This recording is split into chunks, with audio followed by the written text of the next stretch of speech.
What is going on, YouTubeverse? John Stanek from Johnny Radio here, bringing you another Viva La Vinyl classic album review. And guys, it does not get much more classic than this. The 1959 jazz masterpiece, Moanin by Art Blakey and the Jazz Messengers. Just incredible. One of my personal favorite jazz records. I put it up there with Kind of Blue by Miles Davis and Blue Train by John Coltrane. It is just in my holy trinity of jazz records, which all came out within a 2-year period, by the way. The golden age of jazz. But if you're new to the genre, definitely check this out, because I think no matter what kind of music you love, there's so much to love here. And Art Blakey, man, just one of the greatest jazz drummers, actually just one of the greatest drummers of all time, period. I mean, just what he does, like, in between, filling the empty spaces with his fills and his dynamics, like just incredible, especially on the second half of this thing when he does the Drum Thunder Suite, where he's using mallets half the time and like just going all kind of directions, but keeping it also enjoyable at the same time. But man, from the opening track of Moanin, you know you're in for a classic. Just that piano riff.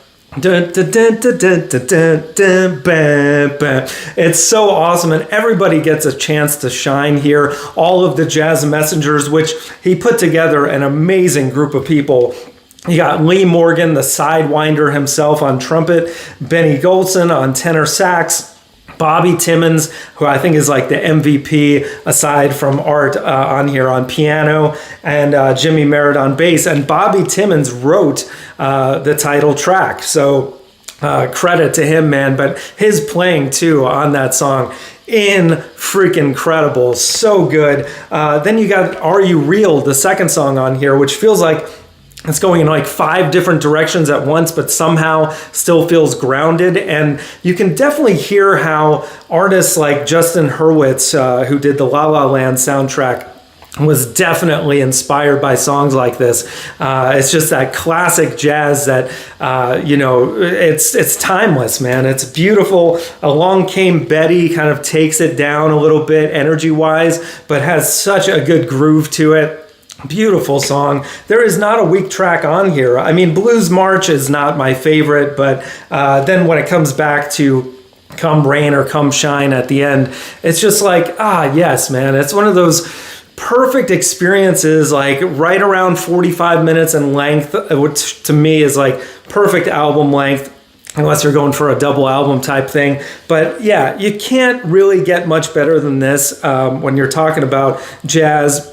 When you're talking about music, period. I mean, I'd almost want to round this up to a 10 out of 10, but I give it a very strong 9 out of 10. It's just amazing. And again, if you're new to jazz, please do yourself a favor and check this out. You're gonna love it, I promise you. And if I had to pick my 2 favorite songs, I'd probably have to go with Moanin and Are You Real? They come swinging out of the gate, and just incredible. All of the Jazz Messengers. And I just have to say, like, it feels like on this album, Art Blakey was on a mission to like just create one of the greatest jazz records, and boy, did he pull it off. So thank you, Art Blakey, for your contribution to music, and thank you guys for watching. We got more Viva La Vinyl classic reviews. I've actually reviewed the other jazz records that I mentioned already on the channel. We got top 5s every Friday. So much more here on the channel. So if you haven't subscribed yet, please do that, and all that jazz. Thank you for watching, and as always, Viva La Vinyl. So guys, thanks so much for watching. Please like, subscribe, and be sure to ring the bell for notifications so you can always see great quality content like you're seeing on the screen right now. Thank you so much for supporting Johnny Radio, and I'll see you soon.